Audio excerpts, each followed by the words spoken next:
Greetings ladies and gentlemen, and welcome to this latest video. There is no epic loot here, only puns, taken from the website ReUpload. The link to the story will be down below. If you wish to support the author, please head over there and give them support. If you wish to support the channel, there are numerous ways to do so down below. There is Discord, merch, Patreon, bunch of other stuff too, so have a look in the description, you might be surprised. Anyways, now on to the fiction. As always, I hope that you enjoy. I would just like to thank the following Tier 5 patrons and channel members for supporting the channel. Fallen Angel, Buzz Kennington, Data Magnet, and Bob the Dragon. Thank you again, and now on to the story. Interlude. Tautog. Maharia, enough. It was a doll. It means so much. You'll be given another, her father said, cutting their argument short. Maharia spun her curls, bouncing as she stared up at her father on his throne with tears in her eyes. But I made this doll from the straw in the stables, and the cook helped me stitch it together, she said before she pointed at her elder sister, who looked like the picture of innocence. Tell Tess to give it back. She's just using it to torment me, Maharia pleaded, but her father sliced his hand through the air, silencing them. I don't have time for your games, daughters. I am run ragged preparing for Sir Neck's 12th birthday and the ceremony, he said, and Maharia felt a pang of guilt as she saw the slight dark eyes of her father, signs that he'd been up late coordinating merchant routes and the passage of the priests. Sir Neck was nearby, enjoying the scene like the brat that he was. It was likely he and Tess working together to hide Maharia's doll. Some days, her younger sibling liked to work with her eldest sibling. Someday, they were each other's worst enemies. Cernet looked like a horrible little copy of their father, with dark hair and cheeks which were quickly becoming defined as baby fat melted off of them. Tess was a pretty girl with hair much fairer than Maharia's, and the gods had decreed that she'd be able to eat the entire roasted pig and not gain a single inch on her waist. Maharia was the ugly little child. Also, her siblings teased. Slightly more round than Tess and less blessed with noble features like Cernek, Maharia often felt a bit like she had been found in a forest one day by her parents and taken in out of pity. Again, I haven't seen your doll, Tess said quietly, her voice soft as she used only sparingly or to sing at gatherings, much to the mother's delight. It would not be hard for Tess to find a suitor that she might actually enjoy being married to. Maharia turned and left the throne room without another word, exiting out in a large courtyard area where the blossoming trees were trying to grow buds for the spring. Maharia had hoped to see some this year, but it was clear that they were struggling. Maharia sighed as she moved to a large alcove, looking down at the kingdom of Tautog, the modest kingdom with a bustling population, staying afloat with large trades of ores and metals, even as their crops and livestock died from some plague. They called it a plague, but it was more like a wide-scale poisoning, but no one could find the culprits or a source. Maharia hadn't heard the details, but they said the people stopped drinking the water without heavily boiling it first. Looking at Tautog made her think of how her siblings could have hidden her precious doll anywhere. A small, dark figure with curious blue eyes. There were no details, and the cook said that it looked a little spooky, but Maharia didn't care. She huffed, lifting her dress and heaving it to the lonelier part of the castle, where she slipped into an old servant quarters. Maharia was discovered a lot about her home. She had started going to extreme lengths to find places to be alone without leaving the castle's protective magic, which would alert her mother if she ever crossed some invisible boundary. All those tales of princesses running off to be pirates or meeting band kings who were really kind never had that problem. She moved until she squeezed into the old storehouse where the coal and logs used to be stored for winter. Crouching low, she stripped off her dress, revealing the cheap fabrics that she'd stitched together out of the discarded potato sacks. There was no point in dirtying her dress. she never would get it clean in time for the ceremony. It was in this old, forgotten place that Maharia had made the best discovery of her 14 years. A long, narrow, dark shaft that seemed to sink down below the castle. Maharia discovered her mother's magic barrier only stopped Maharia going away, not up or down. A slight flaw, really. But Maharia hadn't informed her mother about such a weakness for reasons Maharia couldn't be bothered listing. As she made her way down, she nearly shrieked when a spider scuttled over her hand, but she urged herself on. Every minute was precious. After what seemed like ages, she finally emerged in a space so dark that she couldn't see her hand in front of her face. "Flick'em, flicker flame," she whispered, getting enough sparks from a tiny fireball. At least she wasn't devoid of magic potential. It was expected of boys like Cernic to not bother with magic as he would train in the sword, but as the princess of Tatog, Maharia was expected to be able to defend herself or show off on demand like some demented show pony. A weak light showed that her magic potential was flimsy, but there nonetheless. She used it to move down the corridors. It looked like the old rocky cave walls suspended by beams of wood that creaked when she moved too fast past them. She knew these passages so well by now that she didn't even need to think about her journey.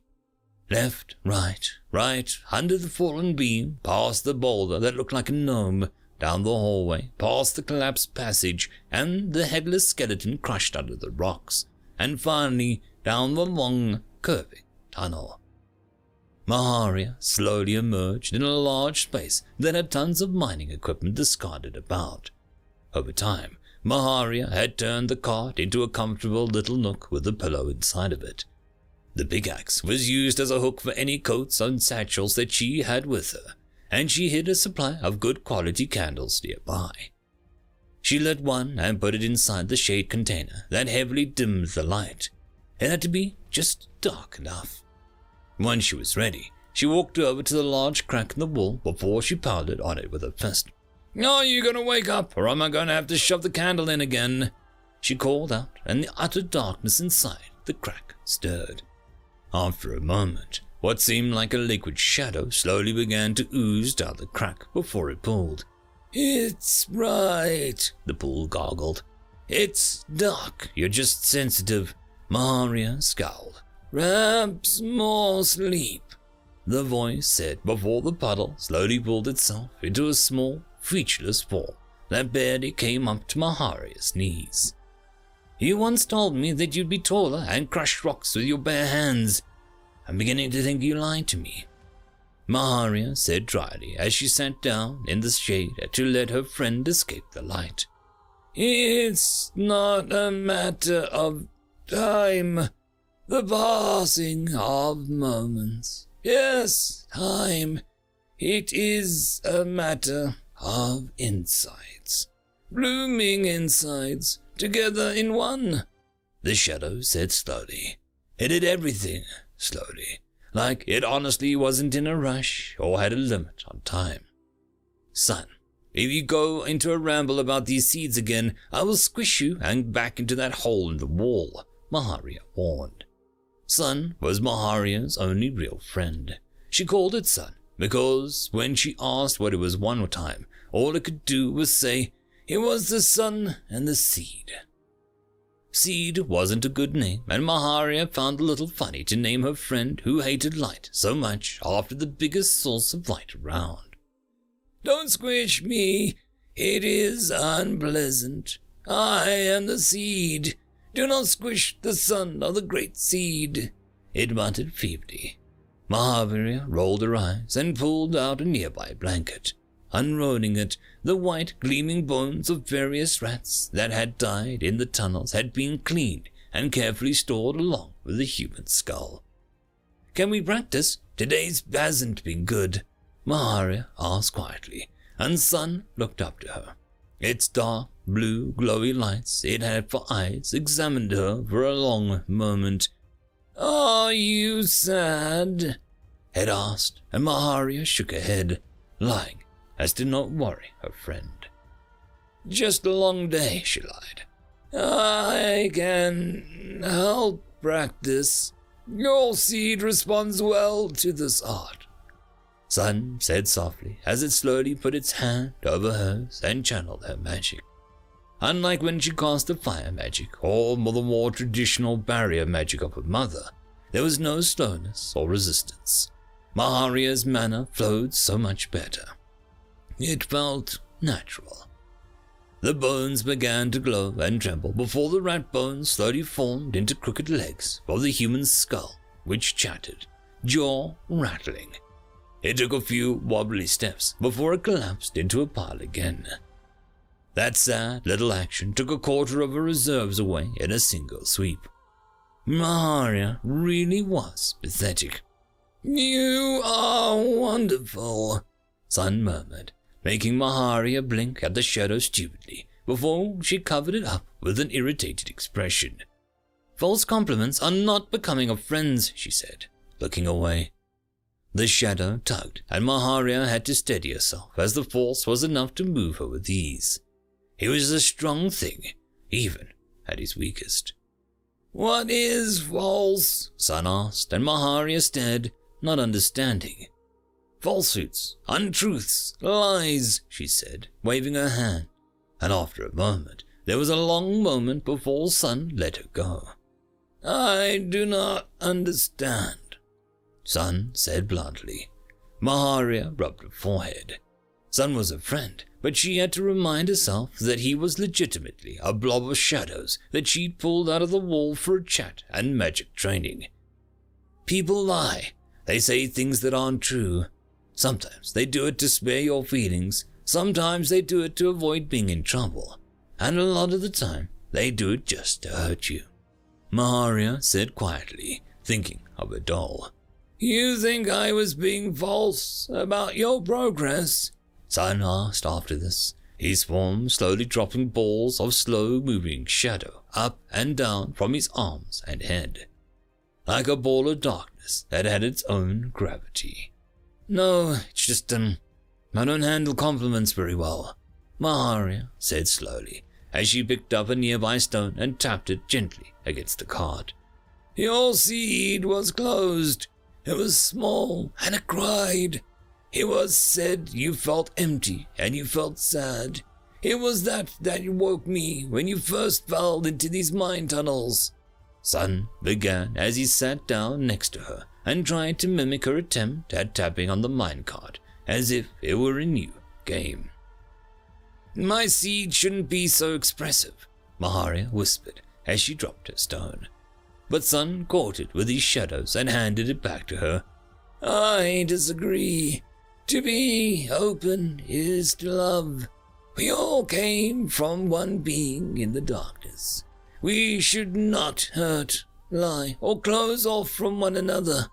But we do. I do not know why. Is it because of demons? Did the gods divide us? Does the light reveal our flaws too easily? Sun asked himself. Maharia really wondered how Sun knew what a god was, but didn't know what a lie was. It was so strange. The ceremony is tonight, Maharia finally said, and this made Sun look at her with a slight flare in his eyes. You cannot go, he insisted, not really commanding her, but he hadn't quite gotten the pleading tone down from his monotone. It's kind of noticeable if I don't. I am a princess, even if I don't stand out, she pointed out, getting irritated at the whole thing all over again. Everyone is scared. We need to fix the food problems, Maharia insisted, and Sun looked down at the bones. You are learning the art of death. Your powers will be sufficient to discover the cause of the plague. You will be the savior, he protested before he looked away. Not them, he finished quietly. By the time I'm ready, it'll be too late. I have to be 100 years old before I'm any good to these people. My talents are worthless. Maharia stood up and kicked the human skull into the darkness, where it clattered a few times before everything went silent.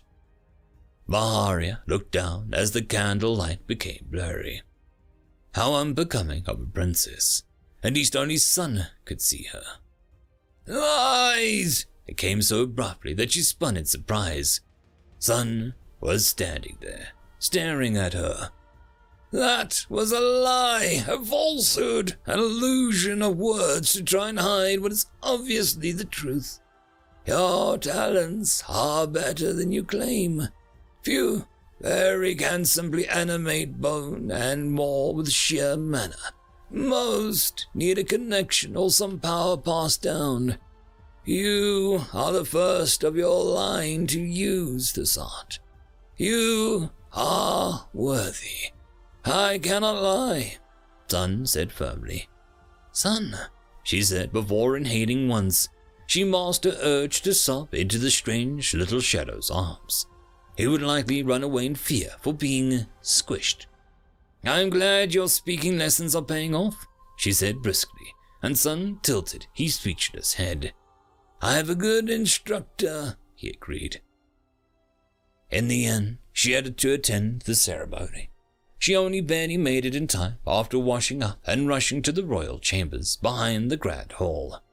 Tess stepped forward to avoid crushing her. Not even her siblings would dare make a scene or pull any antics with the way their mother fretted back and forward, making final preparations. Maharia's mother was beautiful. Her hair was the kind of blonde that burned in the sunset. Her sparkling eyes could easily become diamonds or soft gems depending on her mood. But today, her soft green dress and adornments couldn't do much to hide her stress. Father strode past, looking ready to do his part. They entered the courtyard and Maharia's eyes widened at what was waiting for them. A woman in dusky grey robes had chains coming off of her hands and neck. 4 of them pulled taut to the 4 corners of the room. She could have been jolly or even pleasantly happy aunt of some child of the town. The way that she seemed unbothered by the chains or even the series of priests around her was, alarming. Maharia's father settled on his throne with her mother taking her place on the other. Maharia and her siblings would stand behind and to the side. Witch! You know why you are here, her father announced, and the woman looked slowly up as she was on the holiday of some kind and taking in the sights. She smiled, and almost impossibly straight teeth. Do I? Oh, do tell me, she encouraged. You and your disciples lot have murdered farmers, knights, and travelers between here and the kingdom of Valuan. We find them strung up in trees, hung like demented crows. What do you say for your defense? Her father demanded, and Maharia peered at the woman doubtfully. She didn't seem like someone who would string people up. The woman sighed as if the inconveniences by the impromptu witch trial she hadn't been giving her proper notice. Guilty as charged, but we did give ample warning, the woman pointed out, as if this was a technicality. Which, her father began again before the woman actually spoke over him in a lecturing tone. Holy Daragast, if you would. That was the kind of name a heroine or some cool villain would have. Maharia was still wondering what exactly was going on. Dabbergast, her father said, amending his words. The Blackthorn Forest belongs to this land, and you know if I want to burn it down to reach the ores beneath the soil, I can. Your warnings are without power, he warned, and Dabbergast smiled coyly. Oh, I wouldn't say that, but we honestly don't need to lift a finger beyond protecting important areas. Your own actions are justice enough, she shrugged. Not an easy feat with her easy chains. You know of the plague? Maharia's mother asked sharply, and the woman looked at her with a relaxed smile. Only the plague of short solutions and shorter results. If you want a clearer answer, give us the power to be an independent state, and we will aid our neighbors with joy. We don't enjoy having to burn with the rest of you, for the sake of it, she offered. There was some shuffling from the watching nobles' heads and guards, but Maharia's father shook his head. You were not brought here to bargain, only to pay for your crimes. A solution is at hand, and I don't need to bargain with murderers and beasts to protect my people, only for them to be cattle to witches of the wood," he said, his voice like steel. This got the first round from Dabagast since Maharia had seen him. "I suspect that burning down the forest and unearthing all the pretty rocks is not your solution," she said, and Maharia felt uneasy when her father looked skywards, where the grand hall's majestic roof was peeled back like a flower blossoming. The Stargate was one of Tatog's wonders, one of Maharia's favorites. "When unspeakable power and threats take my kingdom's chances of surviving, I must respond in kind. Tatog has remained without a core god or religion as long as my bloodline has existed.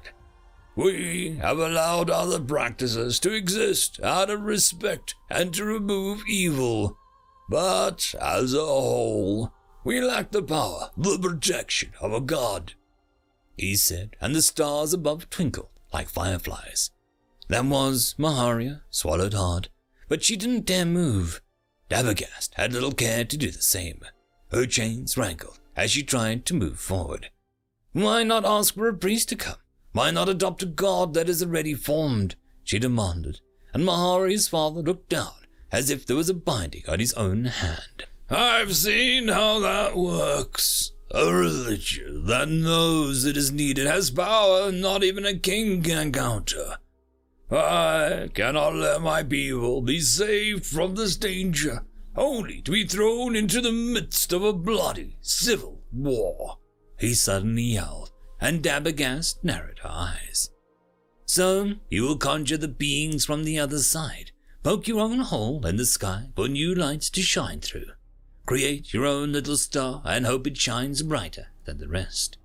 You would rather deal with a creature of such inhumanity that its potential sight of it could rob you of your own sanity," Dabagast asked quietly, but her voice carried. "Yes, and your life will be the dagger in which we pierce the sky, instead of simply hacking off your head like the murderer you are. Your life will be put to good use," the king announced, and Maharia's hands trembled. Sun's words came back to her, in her mind. "I don't know why. Is it because of demons? Did the gods divide us? Does the light reveal our flaws too easily? Was, Maharia's family going to kill the woman? Like some show? Other people looked grim, and others looked hopeful. Was her father just going to, call a god to help them?" Dabagast snorted and looked away. "Do it! Death begets death. Violence begets violence. Your god will be as bloody as the coins you used to pay for his carriage here," she scoffed. "I know," Maharia's father said with a grave sorrow before he nodded to the priest. "Begin," he instructed, and the chains on Dabagast's wrists and neck began to glow with dark red symbols. This wasn't right. Maharia could save them, but as much as she wanted to protest, her fear and shame kept her silent as the woman writhed for a moment before half of her skin began to turn to wood. After a moment, the wood began to be pulled off Dabagast like she was being stripped of the bark from a tree. "The gift of nature from a druid on the verge of wood or flesh.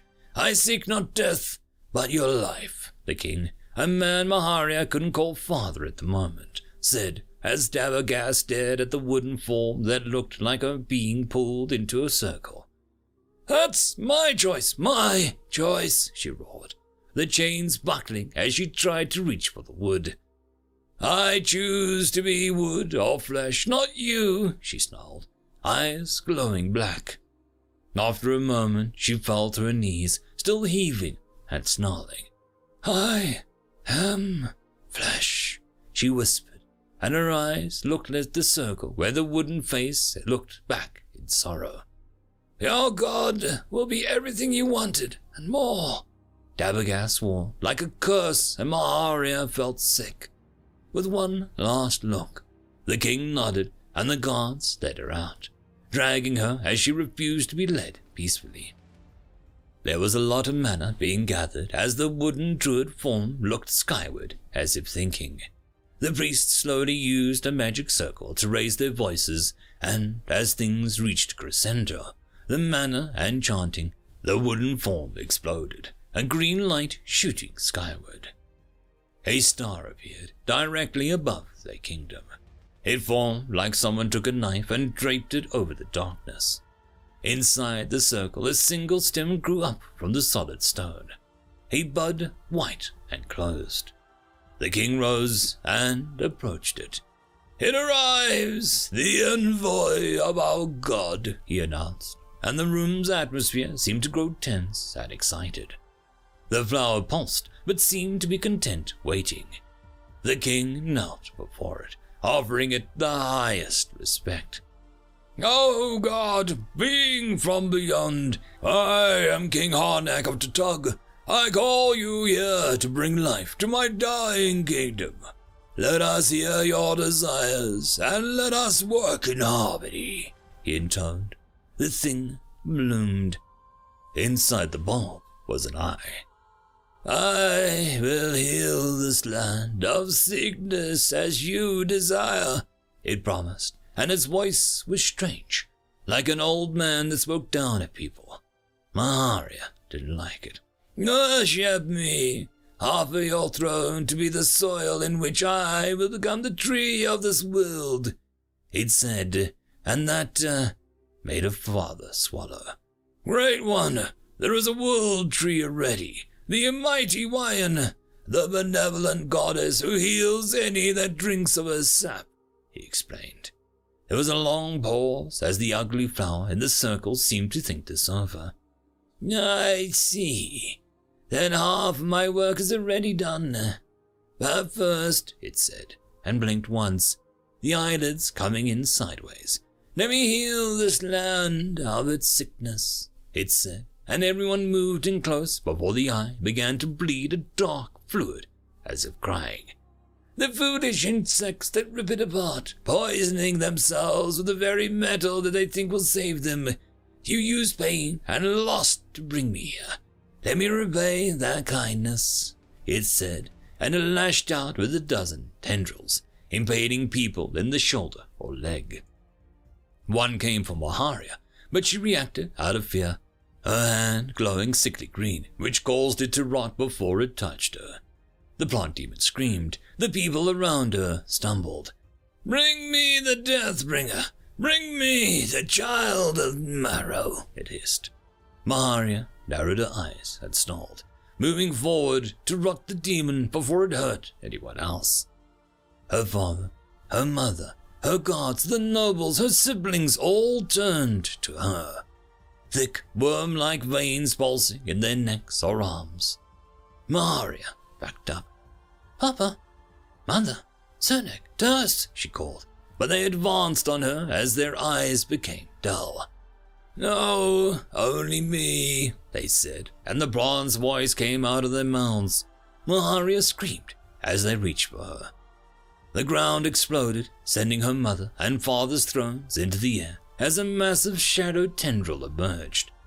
"I told you, this was a bad idea," Sun's voice called out, loud and feral as it swiped at the people. It took down people, and after a moment, they seemed to just break apart as Sun pulled something out of them. "These people are already slaves to two. You will not have them," Sun challenged as the plant thing scurried away, using human shields to hide itself. Maharia ran, but she was blocked off from Sun. A hand touched her, and she used her mana in a panic. A god turned black and fell into pieces. Maharia felt a strange feeling come over her, a sort of numbness that made her question why she was moving or running, or raising the man as a skeleton. She had to run and survive.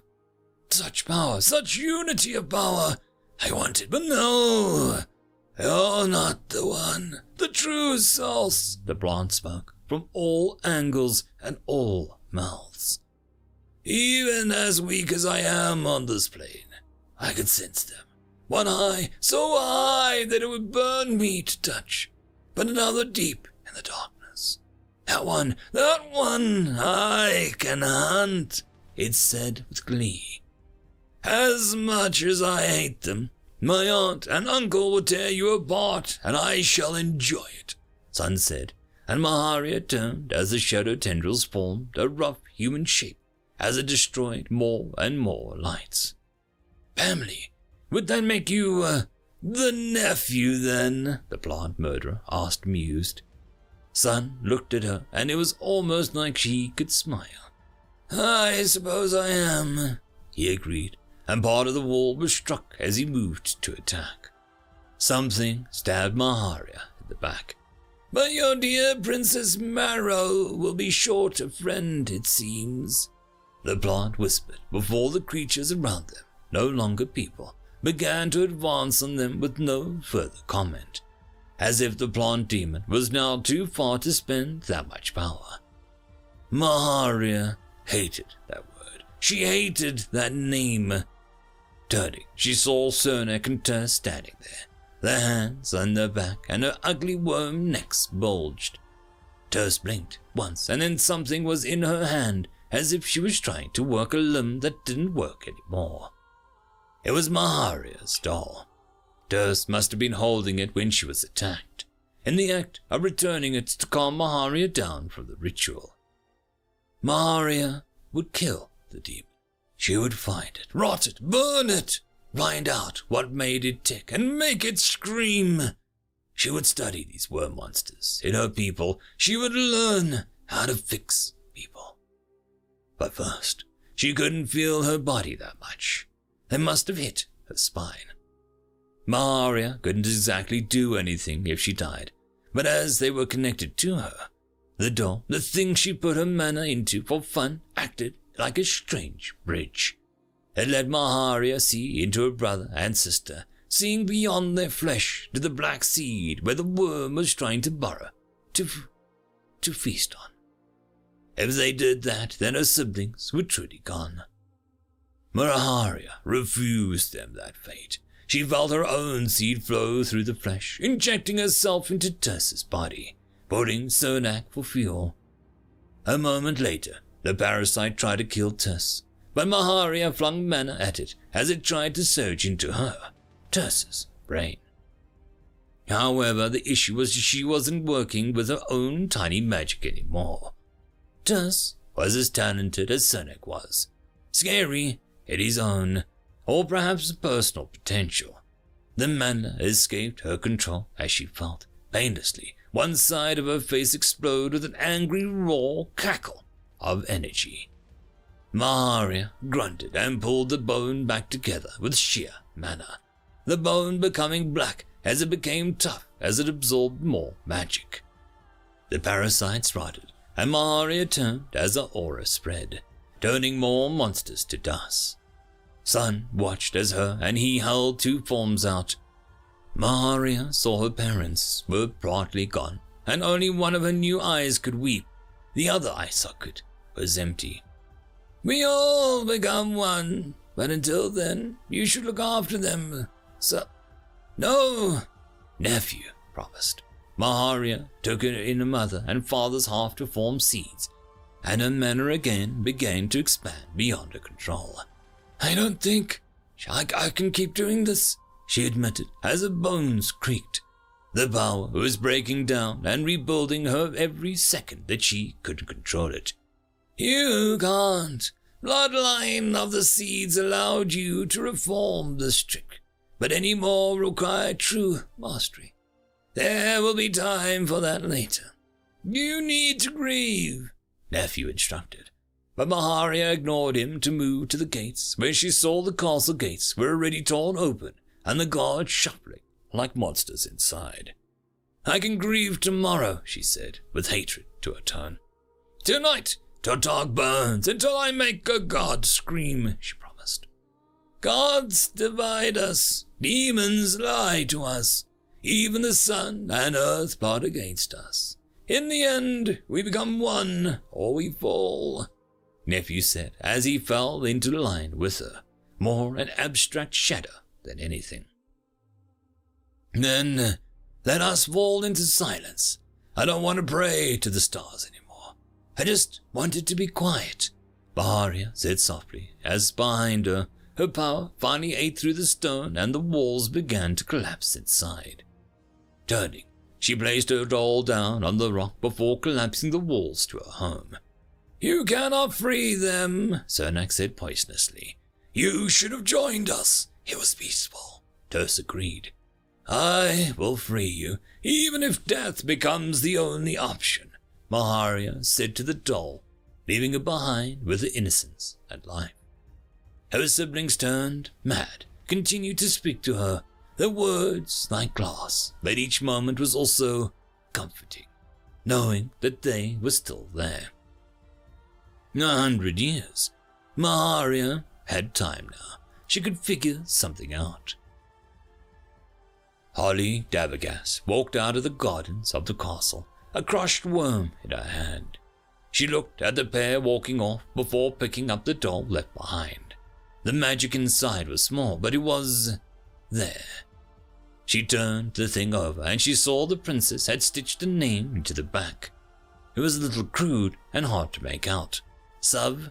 San? She ran a finger over it and tried to read it in the moonlight. Sav. It was the best guess she had. She would hold on to it for now. You never knew when these things would come in handy. Around her, the rotting worms and people began to leak into the soil, bringing life to the dead soil. The first to emerge was the dark greyish mushroom that survived despite the metal poison in the ground. She bent down, and feeling morose and a little dark, she nibbled on it. Dabergas spat it out with a smile. Disgusting! Bite that would rot one's gut, she mused. Holly Dabergast wandered off into the woods, not leaving until 50 years when a foolish man called her beautiful. Her only guest at all that time that made it out alive before then was a strange man looking to learn about the foolish kingdom. It was amusing, and Dabergas found his barely contained bloodlust entertaining. The fact that he brought her information on the plant parasite that used her wooden blessing as a tie to this world was the only reason that she traded him the doll to the bone princess left behind. She would not see that man for some time until she ran into him in Durance village. Jolin Japes was a very interesting man, but Holly Dabergast was just a friendly neighbor who didn't poke her nose into things. She helped the neighbors. It was a thing, really. Ask anyone. End of chapter. And that, my friends, concludes this video. I hope that you enjoyed, and if you do, please consider supporting the author, even by popping over and leaving a thumbs up or a nice comment, just to show your appreciation for the story. However, if you wish to support this channel, there are links down below which will help immensely. I will see you all in the next one, and until then, I hope that you have a fantastic day. Cheers.